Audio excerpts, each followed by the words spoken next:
Hi guys, welcome to my kitchen. Today I'm making bacon cheddar potato cakes.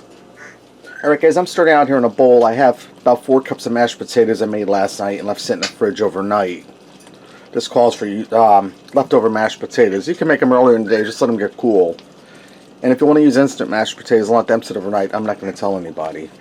Now I went ahead and I cracked 2 eggs in there a while. I'm going to put in my seasonings. This is going to be a real quick, simple side dish that's going to have some big flavor. I'm going to put in a teaspoon of onion powder. I'm going to put in about a half a teaspoon of pepper.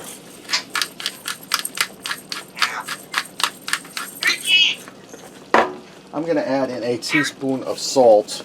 And guys, you can adjust the salt to your liking. Alright, now that I have my seasonings in, I'm going to add in some bacon that I crisped up in the microwave. I'm going to add in about 4 slices. I'm just going to break it up here. What I got, guys, is I got that already cooked bacon. Just put it on a plate, cover it with some paper towel, and put it in there for about 3 minutes, and it gets nice for you. And you know what, guys, I think I'm just going to go ahead and put a little more bacon in there, because I have extra bacon, and we want these extra delicious. So I'm putting in about 7 slices of bacon. And you just want to break it up. I'm not going to bother rinsing my hands because we're going to get in here with our hands and mix this. Now I have some shredded cheddar cheese. If I can get this open with my greasy bacon hands. I'm going to add in about a cup of shredded extra sharp cheddar cheese.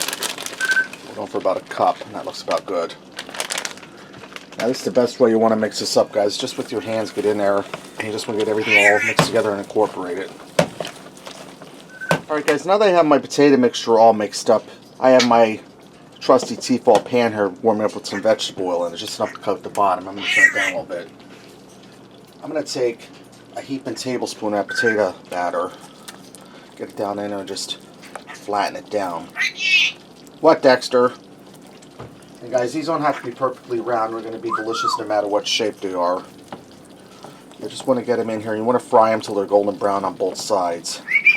Because all you really need to do is you need to warm up the potatoes and cook that egg that's in there. So I'm going to go ahead and fry up all of my potato batter here because I'm just going to make a lot of them, guys.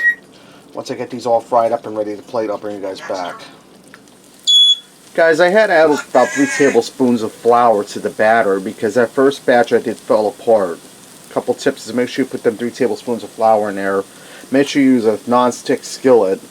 Make sure it's nice and hot, and you only use enough oil to coat the bottom. You don't want them to swim in oil because they'll just dissolve into the oil. These are ready to go. Let's go ahead and fix up a plate and see what we got. Guys, I brought you over to the table because my stovetop is too hot. I used the whole stove today. I also went ahead and made some gravy baby tender pork chops to go with this and some green beans. Let me get in here and try this. You can see the potato cakes held together nice.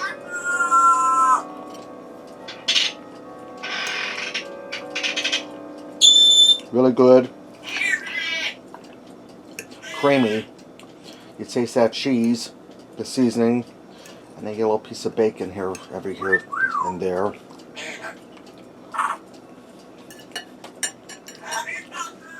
Alright, there you have it, guys. Bacon cheddar potato cakes. Give it a try. Thanks for watching, and until next time, I'll see ya.